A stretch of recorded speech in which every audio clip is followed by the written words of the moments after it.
Áudio, artigo O Novo Imbecil Coletivo, de Olavo de Carvalho. Diário do Comércio, 30 de outubro de 2012.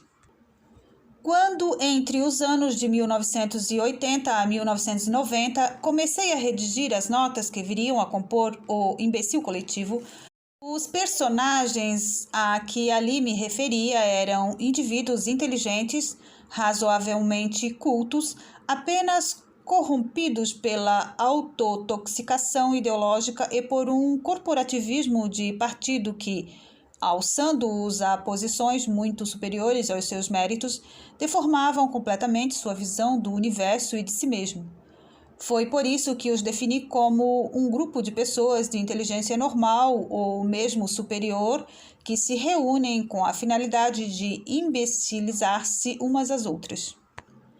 Essa definição já não se aplica aos novos tagarelas e opinadores, que atuam sobretudo através da internet e que hoje estão entre os 20 e aos 40 anos de idade. Tal como seus antecessores, são pessoas de inteligência normal ou superior, separadas do pleno uso dos seus dons pela intervenção de forças sociais e culturais. A diferença é que essas forças os atacaram numa idade mais tenra e já não são bem as mesmas que lesaram os seus antecessores. Até os anos de 1970, os brasileiros recebiam no primário e no ginásio uma educação normal, deficiente o quanto fosse.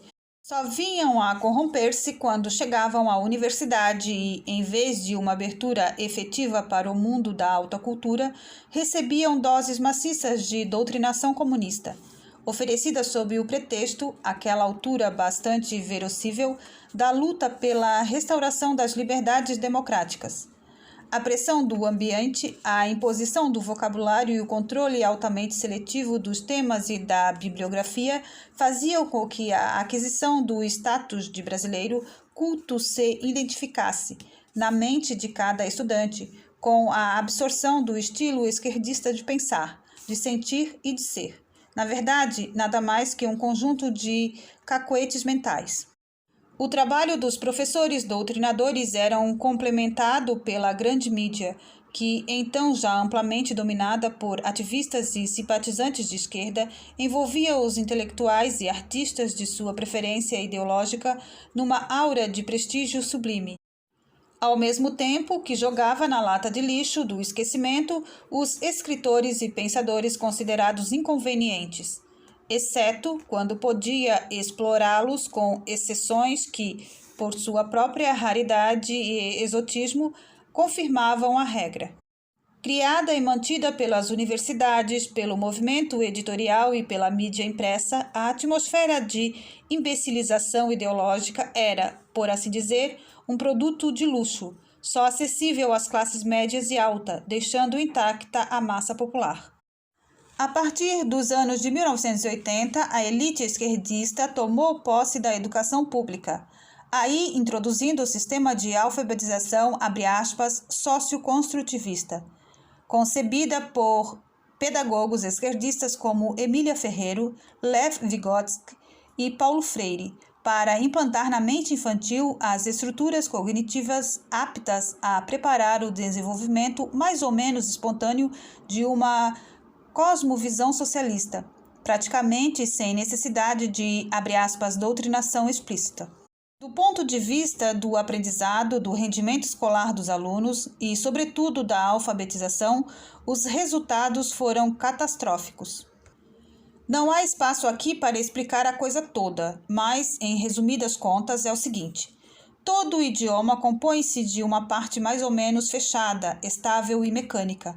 O alfabeto, a ortografia, a listas de fonemas e suas combinações, as regras básicas da morfologia e da sintase, e de uma parte aberta, movente e fluida, o universo inteiro dos significados dos valores, das nuances e das intenções de discurso.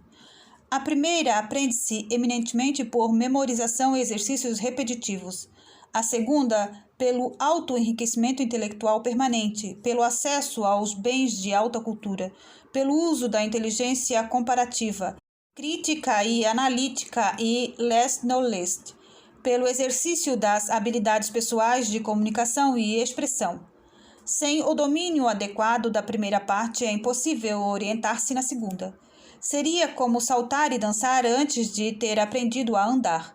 É exatamente essa inversão que o socioconstrutivismo impõe aos alunos, pretendendo que participem ativamente e até criativamente do universo da cultura, antes de ter os instrumentos de base necessários à articulação verbal de seus pensamentos, percepções e estados interiores. O socioconstrutivismo mistura a alfabetização com a aquisição de conteúdos, com a socialização e até com o exercício de reflexão crítica, tornando o processo enormemente complicado e, no caminho, negligenciando a aquisição das habilidades fonético-silábicas elementares, sem as quais ninguém pode chegar a um domínio suficiente da linguagem. O produto dessa monstruosidade pedagógica são estudantes que chegam ao mestrado e ao doutorado sem conhecimentos mínimos de ortografia e com uma reduzida capacidade de articular experiência e linguagem. Na universidade, aprendem a macaquear o jargão de uma ou várias especialidades acadêmicas que, na falta de um domínio razoável da língua geral e literária, compreendem de maneira coisificada, quase fetichista, permanecendo quase sempre insensíveis às nuances de sentido e incapazes de aprender, na prática, a diferença entre um conceito e uma figura de linguagem. Em geral, não têm sequer o senso de, abre aspas, forma, seja no que leem, seja no que escrevem. Aplicado em escala nacional, o socioconstrutivismo resultou numa espetacular democratização da inépcia, que hoje se distribui mais ou menos equitativamente entre todos os jovens brasileiros, estudantes ou diplomados, sem distinções de credo ou ideologia. O novo imbecil coletivo, ao contrário do antigo, não tem carteirinha de partido. E se você gostou desse áudio artigo, deixe o seu like, deixe comentário, compartilhe com seus amigos. Se inscreva no canal. Gratidão a todos.